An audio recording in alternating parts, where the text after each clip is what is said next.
રથયાત્રા તૈયારી આવતીકાલે અષાઢી બીજ ભગવાન જગન્નાથ ભાઈ બલરામ અને બહેન સુભદ્રા સાથે શહેરની નગરચર્યાએ નીકળશે।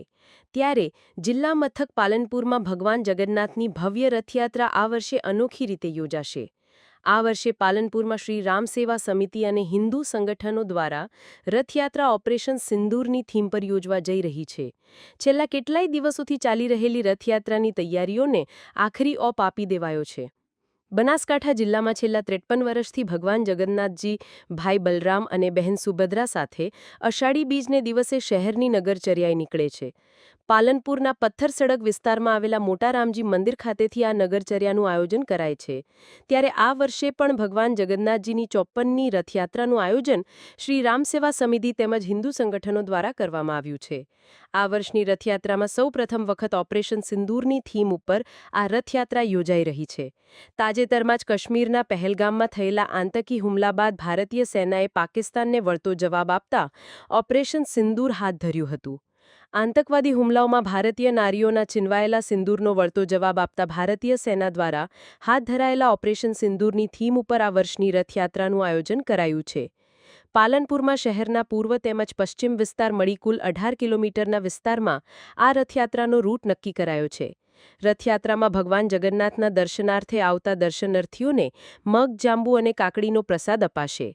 શ્રી રામ સેવા સમિતિ દ્વારા અંદાજિત 1200 કિલો મગ, જાંબુ અને કાકડીનો પ્રસાદ તૈયાર કરવામાં આવ્યો છે। રથયાત્રામાં 1 હાથી 4 ઘોડા 3 બગ્ગી જોડાશે તો સાથે સાથે ઓપરેશન સિંદૂર સહિતના ટેબ્લોનું આયોજન કરાયું છે। તો સાથે જ પાલનપુરના પ્રભુ પ્રસાદ પરિવાર દ્વારા ભગવાન જગન્નાથજીનું 4,61,000નું મોસાળું ભરાયું। ભગવાન જગન્નાથજી 4 દિવસ પોતાના મોસાળે એગોલા રોડ વિસ્તારમાં રહી આજે નિજ મંદિર પરત ફર્યા છે અને આવતીકાલે ઓપરેશન સિંદૂરની થીમ સાથે ભગવાન જગન્નાથજી શહેરના જાહેર માર્ગો પર પરિક્રમા કરશે। મહત્વની વાત છે કે દર વર્ષે ભગવાન જગન્નાથજીની રથયાત્રામાં આવતા દર્શનાર્થીઓ માત્ર ભગવાન જગન્નાથજીના દર્શનનો લાભ લે છે, પરંતુ આ વર્ષે ભગવાન જગન્નાથજીની રથયાત્રાએ માત્ર જગન્નાથજીના દર્શન જ નહીં પરંતુ ભારતીય સેનાના ઓપરેશન સિંદૂરથી માહિતગાર પણ કરશે। આવતીકાલે યોજાનાર ભગવાન જગન્નાથજીની રથયાત્રાને લઈ છેલ્લા કેટલાય સમયથી તૈયારીઓ ચાલી રહી હતી। જો કે હવે આ રથયાત્રાને આડે ગણતરીના કલાકો બાકી રહ્યા છે। ત્યારે શ્રી રામ સેવા સમિતિ અને હિન્દુ સંગઠનો દ્વારા ચાલી રહેલી આ રથયાત્રાની તૈયારીઓને પણ આખરી ઓપ આપી દેવાયો છે। ભરત ઠક્કર, ડીસા, બનાસકાંઠા। શું કહો છો, આવતીકાલે ભગવાન જગન્નાથજીની રથયાત્રા છે તે યોજાવાની છે।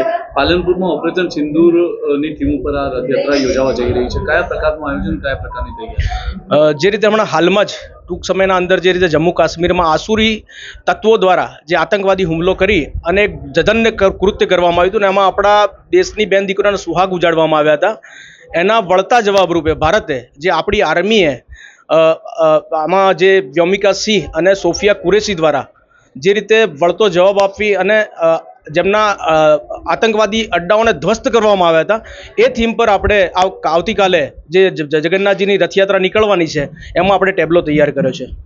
કયા પ્રકારનું આયોજન અત્યારે કેવી આવતીકાલે અષાઢી બીજ ભગવાન જગન્નાથજી નગરચર્યા નીકળતા હોય છે, આની પાછળનું મહાત્મ્ય શું છે અને દર્શનાર્થીઓને શું કરવાનું?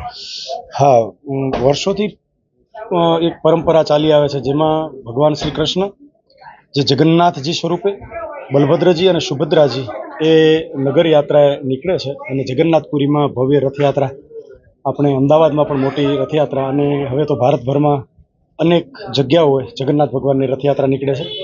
અને ભગવાન દર્શન દેવા માટે નગરચર્યા એટલે કે નગરનું દર્શન કરવા માટે એક કથા એવી મળે છે કે સુભદ્રાજી જ્યારે દ્વારિકા પધાર્યા ત્યારે એમણે સુવર્ણની નગરી જોવાનો એક ભાવ થયો અને એ ભાવ સાથે બંને ભાઈઓ પોતાના બહેનને લઈ અને નગરચર્યાએ નીકળે છે।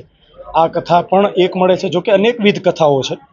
અને અહીં પાલનપુર મધ્યે જગન્નાથ ભગવાન પ્રભુ પ્રસાદ પરિવારના નિમંત્રણને માન આપીને છેક અહીં સુધી પધાર્યા, એ આ પરિવારના પુણ્ય ઉદયમાં છે એની જાહેરાત।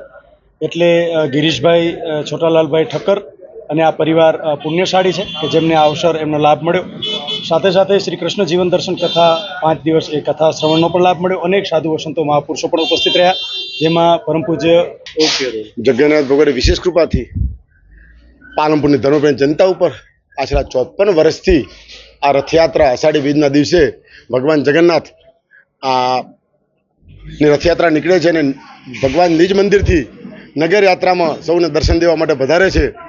તો એ પરંપરાને વર્ષોથી ભગવાન મોસાળ જાય છે અને મોસાળનો જે પાલનપુર એગોલા રોડથી શરૂઆત થઈ અને પૂરું એગોલા રોડ આજ ભગવાનનું મોસાળ બન્યું છે. અતુલભાઈના ઘેરથી આજથી 4 વર્ષ પહેલાં શરૂઆત થઈ, એ પછી મહેશભાઈ, પછી સુખડિયાજી અને હવે 4થા વર્ષે મારા પરિવારને લાભ મળ્યો છે. હું મારી જાતને ધન્યતા અનુભવું છું અને ભગવાન મોસાળમાં 5 દિવસ સુધી અમારા ઘરે રોકાણા એ માટે ભગવાનનો ખૂબ આભારી છું. અને ભગવાન આવા વિશેષ કામ કરવા માટે મને કૃપા કરે મારા ઉપર, મને મારા સમય અને સંજોગોને સાનુકૂળ રાખે એવી ભગવાનને પ્રાર્થના કરું છું. અને આ પ્રસંગમાં 5 દિવસ સુધી શ્રી કૃષ્ણજીવન દર્શન ડૉક્ટર તિકાદાસજી બાપુ અને એમની અવિરત ગંગાની ધારા જેવી પ્રવાહથી કૃષ્ણ દર્શન કર્યું અને પાલનપુરની ધર્મપ્રેમી જનતાએ ખૂબ ઉમંગથી એ કથાનું શ્રવણ કર્યું. રોજ 2 થી 2,500 માણસોએ પ્રભુપ્રસાદમાંથી પ્રભુપ્રસાદ લીધો અને એ અવસરથી મામેરાથી આજ ભગવાન નિજ મંદિર પધાર્યા છે. અને આવતીકાલે અષાઢી બીજમાં પવિત્ર દિવસે ભગવાન નગર યાત્રા નીકળશે અને એક જ ભગવાન જગન્નાથ છે કે જે મંદિરથી નિજ મંદિરથી લોકોને નગરમાં દર્શન દેવા માટે જાય છે. તો એવા અનેરા અવસર માટે પાલનપુરની ધર્મપ્રેમી જનતાને વિનંતી કરું છું કે આ અવસર ચૂકશો નહીં અને નગર યાત્રામાં ભગવાન નીકળે ત્યારે દર્શન કરજો અને આપ સુખ અને શાંતિ અને પૂરો પાલનપુરની સુખાહારી સારી રહે એવી ભગવાનને પ્રાર્થના કરું છું.